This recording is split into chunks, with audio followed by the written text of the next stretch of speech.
윤석열 당선자로 대통령이 바뀌게 되니까 이제 규제가 풀릴 거라서 집값이 오른다.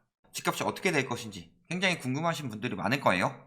규제를 왜 하는지, 완화 정책을 왜 하는지를 알아보시고 자산시장의 변동의 큰 틀은 세계 경제에 있다. 물론 당선에 영향이 없진 않아요. 어느 정도의 영향이 갈 것인지, 큰 틀을 바꿀 수 있을 것인지 이런 부분을 좀 보셔야 되겠죠. 역대 최소 표차 기호 1번 쪽에서 앞서서 나가다가 나중에 어느 순간 넘어섰는데 24만 7,077표 차이로 당선자가 되었다. 바로 언론에서 뭐라고 나와요? 재건축 빨라지고 세부담 줄어드니까 기사 제목부터 딱 보면 뭐예요? 재건축이 뜰 것이다. 특히 뭐 이러는 사람들이 규제를 철폐해라. 과거에 천민자본주의 시대가 있었죠. 기업이 돈 버는 건데 근로자가 뭐가 중요하냐? 기업은 최대한의 이윤을 추구해야 한다. 그래서 빈부격차가 굉장히 심해졌었죠. 예를 들어 과거에 경제대공황 터지기 전에 1929년도에 그때 당시에 보면은 굉장히 주가는 폭등하는데 생활비를 못 낼 정도로 임금이 낮았다 거의. 그런 시기에 시장에 맡기게 되면 어떻게 되냐? 그게 보이지 않는 손으로 돌아가냐? 애덤 스미스가 했던 말처럼 그렇게 돌아가진 않죠. 그렇기 때문에 수정 자본주의가 나온 거고 저소득층의 소득을 보장하게 되니까 소비도 돌아가게 되면서 경제성장이 또 다른 국면을 맞게 된 거죠.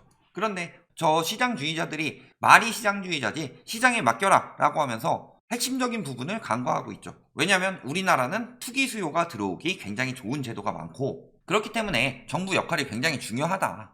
이번 정부에서도 규제를 굉장히 강화한 이유는 그런 이유가 있다. 그런데 요거를 다 완화한다. 그러니까 집값이 오른다. 이런 형식으로 이야기가 나오고 있는 거죠. 지금도 보면 뭐라 그래요? 10개월 만에 대선 수혜주 재건축 품귀 온다. 자, 왔어요? 안 왔어요? 예측이죠, 예측.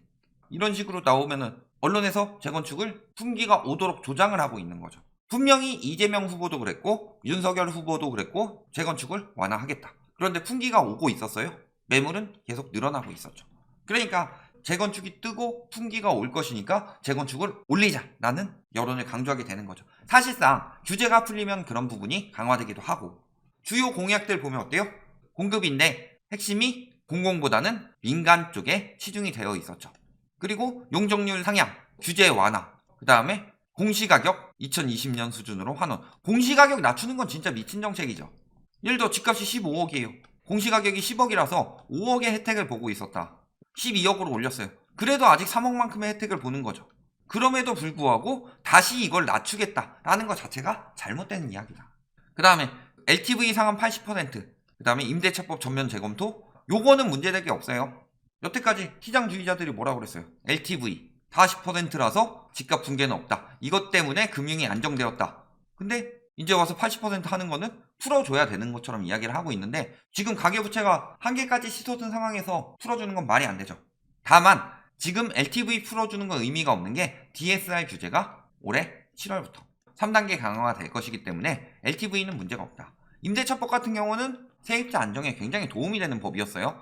당시에 저금리로 인해서 전세가가 치솟는 상황에서 신규가 아닌 재계약하는 사람들이라도 전세가를 저렴하게 살 수 있도록 만들어준 것이고 이제 전세가 하락하는 시장이기 때문에 재검토하더라도 사실상 크게 문제될 건 없다. 다만 전세 예전에 1년에서 2년으로 늘었을 때 이것에 대해서 세입자 권리가 굉장히 많이 보장이 되었죠. 그런데 저 세입자 권리를 없애서 나중에 다시 상승장이 왔을 때 임대차법이 없다면 위험해질 수 있겠죠. 거주의 불편도 굉장히 심각해질 수 있더라.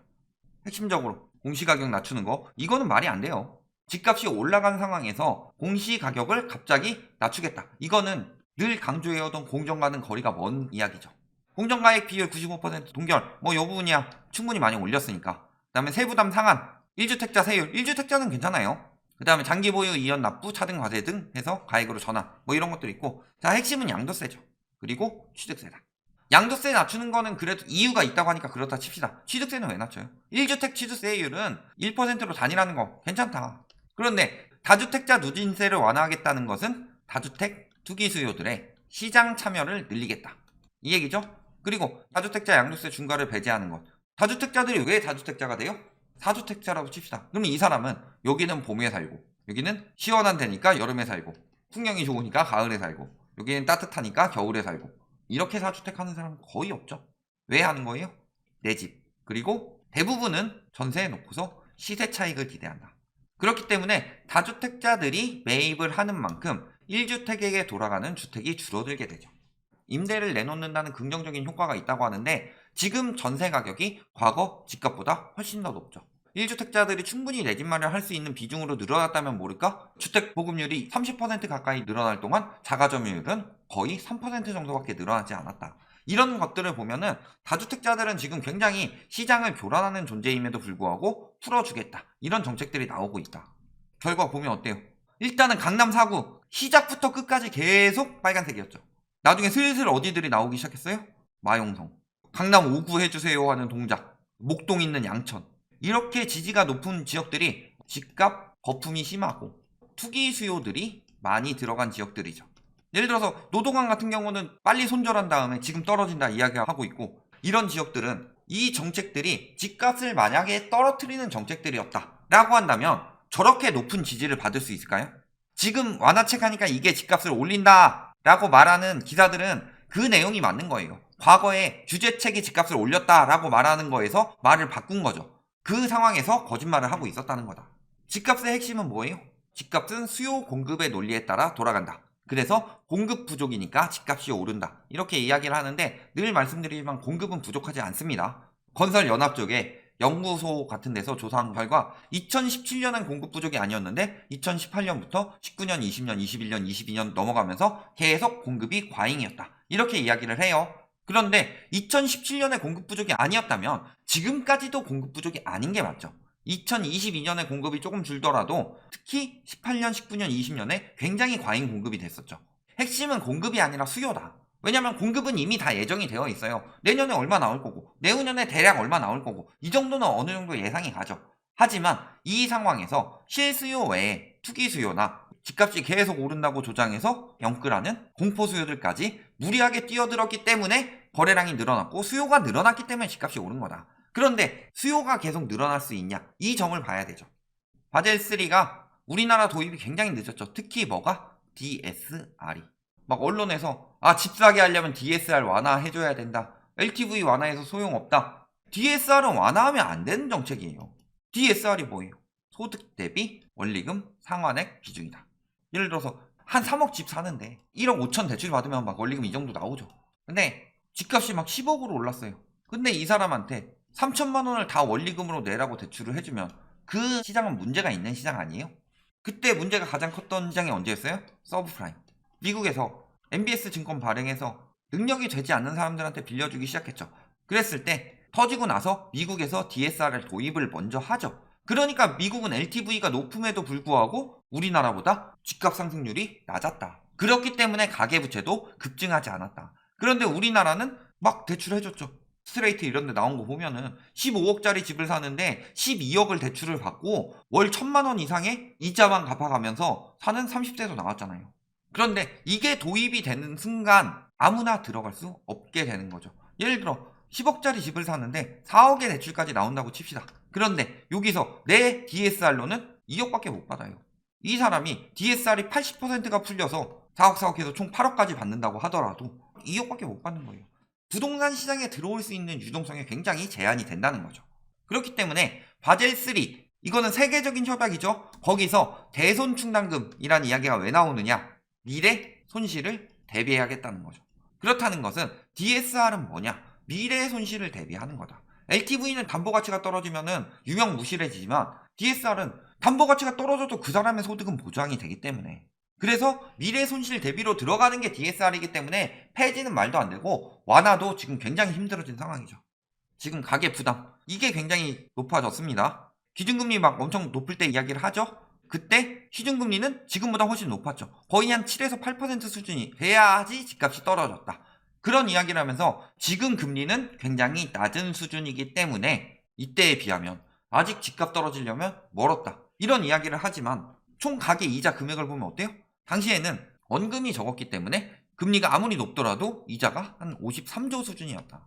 그리고 2018년에 집값 한번 떨어지죠. 이때도 한 54, 5조 정도의 수준이었다. 이번에 문제는 뭐예요? 부채는 가만히 있더라도 기준금리가 올라간 폭에 비해서 시중금리가 더 빨리 올라가고 있죠. 가계 이자 금액만 68조가 됐어요. 원리금 부담은 우리나라가 세계 최고로 빨리 올라가고 있죠. 그만큼 집을 사기 위해서는 둘 중에 하나는 돼야 되죠. 금리가 내려가든가 이자 부담이 심해서 돈을 못 빌리고 있었다. 근데 금리가 내려가니까 돈을 더 빌릴 수 있네? 이런 경우던가 한도가 늘어나든가 두 가지가 받쳐줘야 되는데 금리는 낮출 수 없는 상황이죠. 금리 낮췄던 터키의 리라화 하락이 어떻게 진행되고 있는지를 보면 답이 나오죠. 그리고 지금 LTV 풀어주니까 한도가 올라갈 것처럼 보이지만 DSR로 막힌 거죠. 그 그래프는 뭘 보면 알 수 있냐면 DSR이 처음 시행되었던 7월에는 LTV 풀어주면서 DSR 규제가 들어갔죠. 그때 잠깐 거래량이 늘어난 게 뭐예요? 소득은 더 되는데 LTV에 막혀서 못 샀던 사람들이 7월에 다 산 거다. 8월 이후 거래량은 지속적인 감소세죠. LTV를 분명히 조금 풀긴 풀었음에도 불구하고 DSR에 막혀서 대출을 못 받고 있기 때문에 생겨나는 일들이죠. 그러니까 이자 부담은 심해져서 매도 압력은 강해지는데 살 수 있는 매수 수요는 줄어든다. 수요 공급의 논리에 따라서 집값이 떨어지는 거다. 정권별 정책과 집값 요거를 보셔야 돼요. 이때부터 관심이 많죠. 노무현 정부 때 엄청나게 억제를 했는데 집값이 폭등을 했다. 그리고 이명박 정부 때 완화했고 문재인 정부 때 억제했더니 올라가더라. 그래서 억제하면 올라가고 완화하면 떨어진다. 근데 억제했으니까 올랐다. 그냥 요것만 보고 인과관계인 것처럼 이야기하지만 이건 그냥 상관관계죠. 잘 생각해 보셔야 되는 게 억제해서 폭등한 게 아니라 폭등하기 때문에 억제를 하는 거예요. 반대로. 그 여파가 언제 나오느냐? 박근혜 정부를 보면 나오죠. 박근혜 정부는 분명히 완화를 했는데 왜 집값이 오를까요? 전 정부에서 완화를 했기 때문에. 이번에 문재인 정부 엄청나게 억제를 했는데 왜 오를까요? 전 정부에서 완화를 했기 때문에. 김대중 정부 완화해서 억제라고 하지만 대부분은 완화했어요. 왜냐? IMF 터져버려서. 그러니까 정책은 보통 다음 정부의 효과가 나온다. 그래서 이번 정부에 엄청나게 올라갔죠? 대세는 올라가게 만드는 세계의 정세가 있고 떨어지게 만드는 정세가 있어요. 그랬을 때 올라가게 만드는 정세였기 때문에 뭘 한 거예요? 억제를 해서 덜 올라가게 만든 거예요. 지금도 공급 부족 이야기하고 있지만 막상 집값이 떨어지던 시기에 공급이 제일 적었죠. 세계 추세가 어떻게 가고 있냐? 저희가 왜 2019년 2월에 첫 영상을 만들면서 집값이 떨어진다고 이야기를 했던 이유는 뭐예요? 2015년부터 미국에서 금리 인상 시작했고 17년부터 양적 긴축 들어가기 시작했죠. 그래서 우리나라도 이때부터 따라서 금리 올리기 시작했고 18년 11월부터 금리 올렸을 때 집값이 떨어지기 시작했죠. 그러니까 세계적인 추세가 나오고 부동산에 반영되기까지 시간이 있는데 그 시간이 지나서 떨어지고 있으니까 방송할 때부터 그 이야기를 했다. 그러면서 가계부채 위험성에 대해서 이야기를 했고 그런데 왜 바뀌게 된 거예요? 미중 무역전쟁 터지고 코로나 터지면서 유동성을 엄청나게 풀었죠. 금리 낮추고. 이게 세계적인 추세였기 때문에 추가 규제가 계속 들어간 거예요. 왜 28번에 규제 정책이 들어갔냐? 너무 심하게 막으면 중국처럼 위험해질 수가 있고 계속 올라가게 방치하면 안 되니까 최대한 덜 올라가고 연착륙시키려고 정책이 계속 나온 거죠. 다음 정부 때는 어떻겠어요? 완화를 하더라도 이번 정부 때 억제 많이 해놨던 이 정책들 영향 플러스 완화책들 나오는데 함부로 통과 못해요. 민주당이 굉장히 많은 의석수를 차지하고 있기 때문에 국회를 통과해야죠. 그리고 또 한 가지는 뭐예요? 위기 이후에나 집값 떨어진다 했는데 이런 시기에 위기가 몰려오는 거죠. 이러니까. 자, 금융 취약성은 과거 경제 위기 때보다 더 크다. 어떤 위기요? GDP 대비 가계 대출 상승률이 외환위기 때 13%, 신용카드 사태 때 8.9%, 글로벌 금융위기 때 21%였는데 지금은 26.5%다. 가계 신용과 주택가격 갭 비교도 최고죠. 이만큼 자산 거품이 심각하고 부채 위험이 크고 경기 상황은 좋지 않다는 거죠. 그래서 외국에서도 이런 이야기가 나오는 거죠. 자산 거품이 꺼지기 전에 80년대 일본과 비슷하다. 80년대 일본 어땠어요? 소비 안 돌아갔고 당시엔 수출도 잘 안 돌아갔죠. 무역 적자도 심해지고. 근데 다 자산에만 돈이 몰렸죠. 다만 당시에 일본이 가계부채가 우리나라보다 낮을 수 있었던 이유, 과거에 가계부채가 그렇게까지 많이 내주지 않았던 그 시기적 상황, 그리고 또 한 가지는 뭐예요? 엔화 가치가 올라갔기 때문에 세계적으로도 투자하기가 워낙 좋았다. 이런 영향들이 있어서 거품이 많이 쌓였죠. 우리나라는 근데 그 거품을 만들기 위해서 가계부채를 쌓았죠. 일본의 가계부채는 80%가 되지 않았어요. GDP 대비로. 글로벌 금융위기가 터질 때 미국의 가계부채는 97% 수준이었습니다. 그런데 지금 우리나라의 가계부채는 어느 정도죠? 100%를 넘어갔고 전세 보증금까지 포함하게 되면 140%를 넘어가게 되는 거죠. 이게 터질 수밖에 없는 거다. 결론, 첫 번째, 규제는 집값을 낮추는 요인이고 완화는 집값을 높이는 요인이다.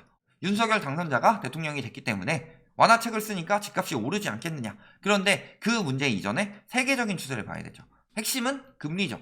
올라가면 집값을 낮추는 영향이 되고 떨어지면 집값을 높이는 영향이 되죠.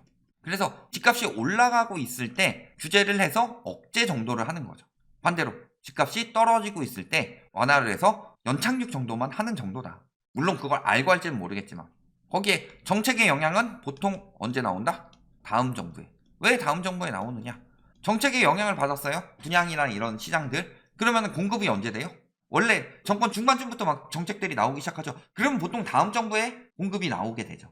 그래서 공급이 줄었으니까 집값이 오른다가 아니라 공급이 억제되는 동안에 수요가 더욱 억제되기 때문에 심리가 바뀌게 되는 거죠. 그래서 지금 나타나게 되는 거다. 그러니까 결국에는 MB 때와 비슷한 양상이 흘러갈 수밖에 없다. 근데 문제는 집값 거품, 그 다음에 가계부채, 위험도는 훨씬 더 커졌죠. MB 때는 본인이 당선되고 나서 금리를 낮출 수 있는 상황이 되었다. 그런데 지금 정부에서는 어떻게 되는 거예요? 집값이 떨어지는데도 적어도 2023년까지는 금리를 지속적으로 올릴 수밖에 없는 상황이 흘러가고 있다. 이런 상황에서 완화책 몇 개 나온다고 수요가 생기나요? 투기 수요들이 조금 생길 수 있다고도 보는 사람들도 있지만 금리가 올라가면 투기 수요도 안 들어와요. 전세 시장이 위험해지기 때문에. 따라서 여태까지 규제해왔던 것들, 그리고 국회 통과 못하면서 그 규제책은 당분간 다음 정부까지 이어집니다. 그런 상황에서 금리는 계속 올라가죠. 가계부채 위험은 계속 커지죠. 이런 것들이 겹치게 되면서 집값이 하락하고 심리가 바뀌게 되면은 아무리 완화해줘도 집값 상승시키긴 쉽지가 않다. 그래서 MB 정부 때랑 굉장히 흡사한 추세가 나올 테지만 하락폭은 더욱 가속화될 것이고, 다만 MB 정부 때 양도세를 완화해주면서 한 번 올랐던 시기가 있죠. 그 시장이 한 번 재현되느냐 안 되느냐, 이 정도의 차이일 것이다. 여기까지 말씀드리겠습니다.